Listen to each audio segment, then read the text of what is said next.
Hi there, this is Marlena with A Pen and a Purpose, filming for you at my messy art table because I figured real life, right? This is what an art table looks like. So today I'm going to show you how I've started to organize my stencils. So these are all ones that are used. I do let them sit out and dry if they're wet, or if they're wet either with paint or with water. You can see I'm not great at cleaning them off. So what I was doing is having them in a file folder, but then I had to look through them all to figure out what I had. And I do have a lot of stencils, so that was kind of overwhelming. And I actually wasn't using my stencils at all because of that. So I discovered these portfolios. And this has worked really well for me because you can see as I open it, I can see what stencils I have.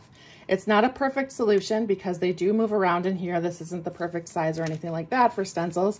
However, I can still see what is here, which I could not when I had them in a file folder. Sorry about the reflections on here. So what I do is I'll find a spot for a stencil and then I just stick it in there. And you can see that the plastic is not super sturdy. So it's possible that over time this will actually rip, and I don't care because this works well enough that I'm actually pulling out my stencils, and I love that. I love using this. It has 48 pages. That's back and front pages. So I think it's 24 total. Hopefully I'm right on that. I didn't actually count. I believe the brand is Otoyo. It starts with an I.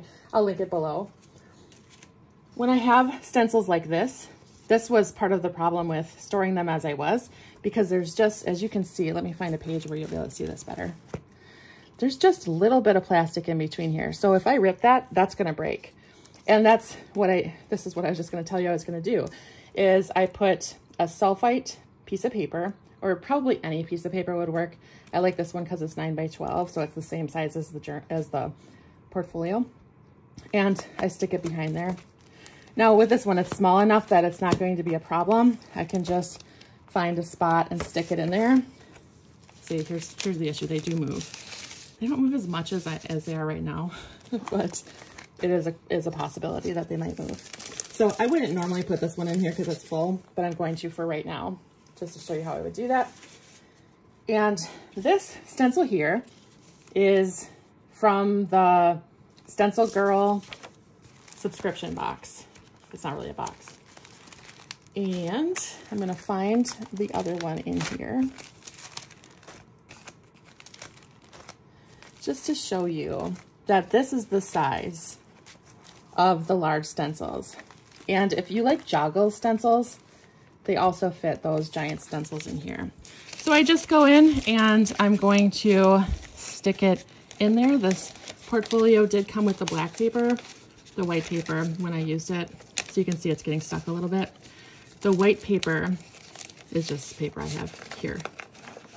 It's getting stuck quite a bit, but not as bad as some of them. And so I would still just use the black paper for this just because I like that it's more visible, especially if before I have paint on it. You know, this one I can see a little bit, but it's harder to see over here with the white paper.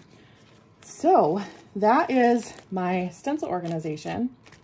It's super easy to put together. It doesn't take hours like some of the other things that I found on YouTube about this. It really was pretty quick, and it was actually kind of fun because I got to see which stencils I have. And it's quick to look for stencils as well as to put them back. If you found this helpful, I'd appreciate a thumbs up, and be sure to subscribe for future art reviews or little tips for beginners who are getting into art. Thanks so much.